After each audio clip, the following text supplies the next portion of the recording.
सभी को जय श्री कृष्ण, राधे राधे। तो आज फिर सुनाते हैं लड्डू गोपाल की एक सत्य लीला कथा, जिस कथा को सुनकर आपको बहुत कुछ सीख मिलेगी। और मेरे वीडियो बनाने का उद्देश्य सिर्फ यही है कि आपके जीवन में लड्डू गोपाल की अपार कृपा हो, आपको भी अनुभूतियाँ हो, आप भी लड्डू गोपाल से जुड़ें। और अगर जुड़ गए हैं तो बहुत से ऐसे डाउट होते हैं कि ये हमें अनुभूति क्यों नहीं होती है, कि हमें स्वप्न में दर्शन क्यों हो रहे हैं, इसका क्या कारण। बहुत से ऐसे मन में डाउट होते हैं ना। तो मेरा उद्देश्य सिर्फ यही है कि आपके मन में कोई भी लड्डू गोपाल से जुड़ा सवाल है तो उसकी जानकारी आप तक पहुँचे। तो अगर वीडियो अच्छे लगते हैं, जानकारी अच्छी लगती है तो प्लीज़ लाइक कर दिया करिए। और कमेंट में अगर लड्डू गोपाल के भक्त हैं, कृष्ण भगवान के भक्त हैं तो राधे राधे ज़रूर लिखिएगा। और अगर न्यू हैं चैनल में तो ज़रूर सब्सक्राइब कर लीजिएगा। तो ये जो सत्य लीला कथा है, ये दिल्ली से एक छोटे से घर में प्रिया अपने माता पिता के साथ रहती थी। वह बचपन से ही लड्डू गोपाल की बहुत बड़ी भक्त थी और लड्डू गोपाल को अपना भाई मानती थी। रोज़ लड्डू गोपाल की सेवा करती थी, बहुत जुड़ी हुई थी, भाव से जुड़ी हुई थी, दिल से जुड़ी हुई थी उनसे, बड़े प्रेम से उनकी सेवा करती थी। लेकिन समय बदल गया। अब जो प्रिया थी वो थोड़ी बड़ी भी हो गई, घर में आर्थिक तंगी आ गई, पिता की नौकरी चली गई, माँ बीमार रहने लगी। और प्रिया जो थी, जब वो बड़ी हुई, वो नौकरी करने लगी थी तो उसकी नौकरी भी छूट गई। देखो, जब हमारे जीवन में परेशानियों वाला समय आता है ना, तो भगवान हमारे जीवन में कोई सीख देने के लिए हमारे ऐसे समय आता है, कुछ सीख ही मिलती है हमें। और ये जो परिस्थिति होती है वो हर परिस्थिति किसी के जीवन में भी है, वो परिस्थिति ज़रूर बदलती है, ये इतना विश्वास होना चाहिए। परेशानियों के कारण उसका मन टूटने लगा। देखो, ऐसे समय में सबका वो होता है, दुखी होता है, मन परेशान होता है कि अब सब खत्म होने वाला है। नहीं, लेकिन ऐसा होता नहीं है। फिर भी उसने सेवा नहीं छोड़ी, भगवान की सेवा निरंतर करती रही। उसकी ऐसी परिस्थिति होने के बाद भी उसकी सेवा में कोई कमी नहीं हुई। ऐसा नहीं है कि कभी वो, जब अच्छा समय था तो वो बहुत मानती थी, अब ऐसा समय आ गया तो उसने मानना छोड़ दिया। नहीं, वो निरंतर वैसे ही सेवा करती रही। एक रात प्रिया ने सपना देखा। भगवान जब हमें कोई अनुभूति कराते हैं कि जब हमारा समय बदलने वाला होता है ना, तो भगवान की ऐसी कृपा होने लगती है। भगवान स्वप्न के माध्यम से या कि कैसे भी, किसी भी माध्यम से आपके जीवन में कृपा करते हैं, आपको उन्नति की तरफ ले जाते हैं। ऐसे ही हुआ प्रिया के साथ। सपने में उसने एक सुंदर मंदिर देखा। मंदिर के बीचों बीच छोटे से सिंहासन पर लड्डू गोपाल मुस्कुरा रहे थे। उन्होंने केवल इतना कहा, बहन घबराना मत, मैं तुम्हारे साथ हूँ। सुबह उठकर प्रिया की आंखों में आंसू थे। उसने सोचा यह सिर्फ सपना होगा, लेकिन अगले दिन फिर वही सपना आया। फिर सपने में वही सीन दिखा, वही लड्डू गोपाल दिखे। और फिर उन्होंने, इस बार जो था, उन्होंने सपने में आके बोले, 3 दिन तक किसी भूखे को भोजन कराना, किसी से क्रोध मत करना, बस ये कर लो। प्रिया ने बिना किसी से बताए ऐसा ही किया। और कहते हैं कि जब हमें स्वप्न में दर्शन होते हैं ना भगवान के, किसी अच्छे साधु संत के, सिद्ध साधु संतों के, तो वो सपना हमें सिर्फ उन्हीं को बताना चाहिए जो इस चीज़ को मानते हैं। जो मानते नहीं हैं, जो हंसी में ले जाएं इस बात को, या कि व्यंग वाले हों, उनसे नहीं बताना चाहिए। जो भगवान को मानते हैं, जिनको विश्वास है, सिर्फ उनके साथ शेयर करो। बाकी सबसे नहीं, दुनिया में नहीं, मोहल्ले में नहीं, पड़ोस में नहीं, रिश्तेदारों में नहीं, सिर्फ उनसे जो उनको मानते हो और जिनको विश्वास हो कि हाँ ऐसे स्वप्न होते हैं और भगवान कुछ कृपा जो बता रहे हैं, जो कह रहे हैं, उसको करना चाहिए। तो प्रिया ने भी बिना किसी को कुछ बताए, उसने जो स्वप्न में उसने देखा था वो किया। तीसरी रात फिर सपना आया। इस बार लड्डू गोपाल ने मुस्कुराकर कहा, अब अपने घर की उत्तर दिशा अच्छे से साफ करना, वहाँ दीपक जलाना। प्रिया ने वैसे ही किया। अगले ही सप्ताह उसके पिता को अचानक पुरानी कंपनी से फ़ोन आया। उन्हें पहले से बेहतर नौकरी मिल गई। पर कहानी यहीं ख़त्म नहीं हुई। कुछ दिनों बाद प्रिया की माँ की जो रिपोर्ट थी, जो वो इतनी ज़्यादा बीमार थी, अब डॉक्टर मतलब वो कर चुके थे कि अब तो मुश्किल ही है बचना, हार मान चुके थे। डॉक्टर ने कहा कि अब इनकी बीमारी पहले से बहुत ठीक हो रही है, अब इनके बचने की उम्मीद है। पूरा परिवार भगवान का धन्यवाद करने लगा। अब प्रिया रोज़ और अधिक प्रेम से सेवा करने लगी। सेवा तो करती थी, लेकिन उसको और विश्वास बढ़ने लगा, और भरोसा हो गया, और खुशी होने लगी। 1 महीने बाद फिर सपना आया। लड्डू गोपाल बोले, बहन, सेवा केवल चमत्कार पाने के लिए मत करना कि जैसे जैसे होता जा रहा है, और तुम इस वजह से मत करो कि अब और कुछ अच्छा होगा, अब भगवान और कुछ अच्छा करेंगे और मेरे जीवन में चमत्कार होगा। इस उद्देश्य से सेवा मत करना। सच्चा प्रेम ही सबसे बड़ा चमत्कार है। तुम जितने भाव से, जितने प्रेम से करोगी, तुम्हारे जीवन में उतनी ही उन्नति होगी, उतनी ही तरक्की होगी, उतनी ही कृपा होगी। ये सुनकर प्रिया रो पड़ी। उसने मन ही मन कहा, प्रभु, अब मैं कभी भी आपकी सेवा किसी इच्छा के लिए नहीं करूँगी। इसके बाद प्रिया के जीवन में धीरे धीरे सब कुछ बदलने लगा। उसे अच्छी नौकरी मिल गई, घर का कर्ज उतर गया, परिवार में खुशियाँ लौट आईं। लेकिन सबसे बड़ा बदलाव उसके मन में आया, अब वह हर परिस्थिति में प्रसन्न रहने लगी। देखो, जब भगवान की कृपा होती है ना, भगवान, बहुत से लोग कहते हैं कि हम कैसे महसूस करें कि भगवान की कृपा है।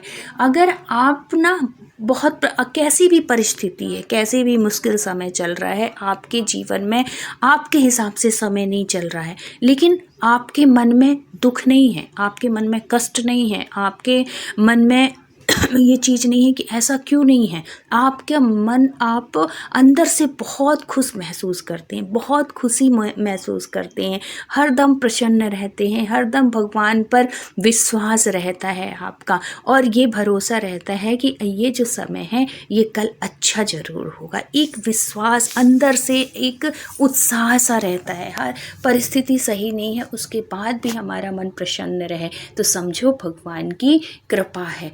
ये ही भगवान की कृपा होने का सबसे बड़ा वो है कि अगर आपका मन प्रसन्न रहता है तो आप निसंदेह, कुछ भी आपको समझने की ज़रूरत नहीं है कि भगवान आपके साथ हैं कि नहीं, हाँ हैं आपके साथ, तभी आपका मन ऐसा है, तभी आपका मन इतना प्रसन्न है। कोई आपके साथ है या नहीं, लेकिन आप ये विश्वास मान लो कि आपके साथ कन्हैया है। क्योंकि आपने बहुत से ऐसे लोगों को देखा होगा, बहुत से ऐसे घर देखा होगा कि इतनी अच्छी परिस्थिति में है, इतने सब कुछ है, जो कुछ है, जिस चीज़ के लिए लोग स्वप्न देखते हैं, जिस चीज़ के लिए कल्पना करते हैं कि हमारा भी ऐसा घर हो, हमारे पास भी गाड़ी हो, हमारे पास भी धन हो, हमारे पास भी सब कुछ हो, वो चीज़ उनके पास है। लेकिन आप उनसे मिलोगे ना तो वो जीवन में खुश नहीं है, उनको नींद नहीं आ रही, वो नींद की दवाई ले रहे हैं, उनके घर में कलह मची, मतलब सब कुछ होने के बाद भी उनके जीवन में खुशी नहीं है। इसका मतलब क्या होता है? पैसे से बस कुछ नहीं होता। अगर पैसे भले कम हैं, लेकिन अगर अंदर से खुशी है ना, आप किसी का गलत नहीं सोचते हो, आपके मन में कभी किसी के प्रति द्वेष नहीं है, आप कभी किसी की बुराई नहीं करते हो, और आपका मन हमेशा प्रसन्न रहता है, हमेशा अच्छे कार्य करने के लिए उत्साहित रहता है, हमेशा सत्कर्म करने के लिए, हमेशा गरीबों को भोजन देने के लिए, हमेशा कुछ अच्छे कर्म करने के लिए आपका मन हमेशा आगे बढ़ता है, हमेशा ऐसे आप कार्य करने के लिए आगे बढ़ते हैं। तो समझो आपके ऊपर भगवान की बहुत कृपा है।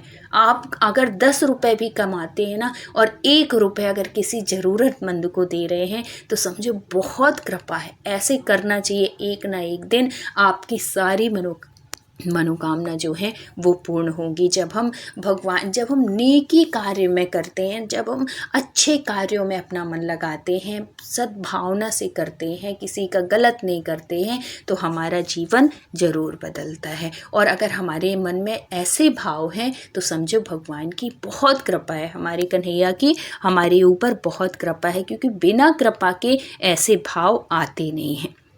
और जब ऐसे भाव आते हैं तो हमारे जो कर्म हैं अपने आप अच्छे होने लगते हैं। अब उसके जीवन में सबसे बड़ा बदलाव उसके मन में आया। अब वह हर परिस्थिति में प्रसन्न रहने लगी, जो प्रिया थी। कुछ महीनों बाद उसके घर एक वृद्ध साधु आए। उन्होंने घर में प्रवेश करते ही कहा, जिस घर में लड्डू गोपाल की प्रेम से सेवा होती है वहाँ देर हो सकती है लेकिन अंधेर नहीं हो सकती। मतलब चाहे आपके घर में अगर लड्डू गोपाल की सेवा हो रही है लेकिन आपके घर उतनी धन संपदा, उतना वैभव नहीं है, आप उतनी अच्छी स्थिति पे नहीं हैं, लेकिन आज नहीं है कल ज़रूर होंगे, इतना विश्वास बना के रखिए। बहुत प्रेम से लड्डू गोपाल की सेवा की, क्योंकि वो साक्षात भगवान लक्ष्मी के पति हैं। और जहाँ विष्णु रहते हैं, जहाँ कन्हैया रहते हैं, वहाँ लक्ष्मी जी जरूर रहती हैं। लेकिन उसके साथ साथ अपने मन विचार एकदम पवित्र रखिए और उसके साथ साथ अपना कर्म भी करिए, क्योंकि कर्म ही प्रधान है। ये सिर्फ भगवान के भरोसे रहना बस नहीं, भगवान उन्हीं लोगों को के ऊपर प्रसन्न होते हैं जो अपना कर्म भी करते हैं। अगर आप अच्छे भाव से, अच्छी नीयत से अपना कर्म करेंगे, मेहनत करेंगे, तो भगवान फल ज़रूर देंगे। आज नहीं तो क्या कल आपकी मेहनत ज़रूर फल देगी, ज़रूर रंग लाएगी, और आप अपने मन मुताबिक जो भी आपने देखा है, जो भी आपने स्वप्न देखा है, अपने आगे कल का भविष्य देखा है, वो आपका ज़रूर पूरा होगा। और आप एक दिन एक अच्छे, जो भी जिस लाइन में आप कार्य कर रहे हैं उसमें आप उन्नति पाएंगे। कब? जब आप सही तरीके से काम करेंगे और है तो भगवान की सेवा भी साथ साथ करेंगे, तो आपको एक दिन उन्नति ज़रूर मिलेगी। तो जब वो साधु आए और वो ऐसे बोले कि यहाँ देर हो जाती लेकिन अंधेर नहीं होती जिस घर में भगवान की सेवा होती है, यह सुनकर प्रिया और उसके माता पिता भावुक हो गए। उस रात फिर सपना आया इसको, प्रिया को। लड्डू गोपाल ने कहा, याद रखना, हर सपना भविष्यवाणी नहीं होता, लेकिन अगर सपना तुम्हें प्रेम, सेवा, दया और भक्ति की ओर ले जाए तो वह तुम्हारे जीवन में अच्छा परिवर्तन ला सकता है। मतलब इसका क्या मतलब हुआ कि हर सपना भविष्यवाणी नहीं होता, कि हम कोई भी सपना देख के ये नहीं सोच के बैठ जाएं कि हाँ हमने ये सपना देखा है तो अब ये चीज़ होगी। नहीं, जब तक आप कर्म नहीं करेंगे तब तक आपके वो स्वप्न पूरे भी नहीं होंगे। उसके लिए आपको कर्म भी करना पड़ेगा, आपको भक्ति भी करनी पड़ेगी, आपको सब कुछ करना पड़ेगा। तो स्वप्न के भरोसे बस हम वो किसी भी चीज़ का निर्णय नहीं ले सकते। सुबह उठकर प्रिया ने प्रण लिया कि वह जीवन भर श्रद्धा और सेवा का मार्ग नहीं छोड़ेगी। धीरे धीरे उसकी कहानी जो ये बात थी वो पूरे मोहल्ले में फैल गई। लेकिन प्रिया हमेशा एक ही बात सबसे कहती कि चमत्कार मेरी वजह से नहीं हुआ, जो भी मिला वह भगवान की कृपा और निरंतर भक्ति और जो हमने कार्य किया है उसका फल है। अब इस कहानी से हमें ये संदेश मिलता है कि यदि कभी आपको भी लड्डू गोपाल के सपने आए तो उनसे डरने या तुरंत किसी बड़े चमत्कार की उम्मीद करने के बजाय अपने जीवन में प्रेम, सेवा, सत्य, दया और भक्ति बढ़ाने का प्रयास करें और अपना कर्म करें। जिस लाइन में आप काम कर रहे हैं उसमें निरंतर प्रयास करते रहें, कार्य करते रहें। सपनों का अर्थ हर व्यक्ति के लिए अलग हो सकता है, लेकिन सच्ची श्रद्धा और सच्चे कर्म हमेशा जीवन को बेहतर दिशा देते हैं। तो अगर कोई भगवान से रिलेटेड कुछ ऐसे स्वप्न आते हैं तो वो भी एक मार्गदर्शन होता है। आप उनको एक मार्गदर्शन के रूप में ले लीजिए कि ये कार्य करने से, अगर हम सत्कर्म करते हैं ना तो उसका फल हमेशा अच्छा ही होता है। हमेशा किसी भी कार्य को अच्छे उसमें करना चाहिए, कभी गलत को लेकर नहीं करना चाहिए, ना ही कभी हमें किसी के बारे में गलत सोचना चाहिए, ना कभी गलत करना चाहिए। अगर हम भगवान के भक्त हैं तो हमें हमेशा सत्कर्म करना चाहिए और अपना कर्म करना चाहिए। एक ना एक दिन हमारे जीवन में सफलता ज़रूर मिलेगी और हमें उन्नति ज़रूर मिलेगी और हमारा जीवन भी परिवर्तित होगा। आज जैसा है कल उससे भी अच्छा होगा, ये सोच हमेशा रखना चाहिए और भगवान की सेवा निरंतर करना चाहिए। कभी उनकी सेवा में ये नहीं करना चाहिए कि आज हमने ये किया तो कल हम वो करेंगे, परसों हम वो नहीं। जो सेवा आपने शुरू से की है वो हमेशा करिए। जैसे आप सेवा करते हैं वैसे निरंतर अपनी सेवा बढ़ाते रहिए और भगवान पर विश्वास रखिए। आपकी सारी मनोकामना ठाकुर जी लड्डू गोपाल हमारी पूरे करेंगे और हर किसी के करते हैं देखो। और स्वप्न भी उन्हीं को आते हैं जो भगवान से जुड़े होते हैं, जिनका मन निर्मल होता है, जिनका भाव जुड़ा होता है उनसे। तो अगर आपको अभी तक नहीं आए हैं तो भी कोई बात नहीं, एक ना एक दिन आपको भी स्वप्न आएगा कि जब उनसे आपकी डोर जुड़ जाएगी ना, मन का तार जिसको कहते हैं, तो भगवान हमारे विचारों में, हमारे स्वप्न में ज़रूर आते हैं। तो अगर कहानी अच्छी लगी हो तो प्लीज़ लाइक, शेयर और सब्सक्राइब करिएगा। फिर मिलते हैं किसी सत्य लीला कथा के साथ। जब तक अपना ख्याल रखिए, अपनों का ख्याल रखिए। Thank you so much full watch करने के लिए। राधे राधे, जय श्री कृष्ण।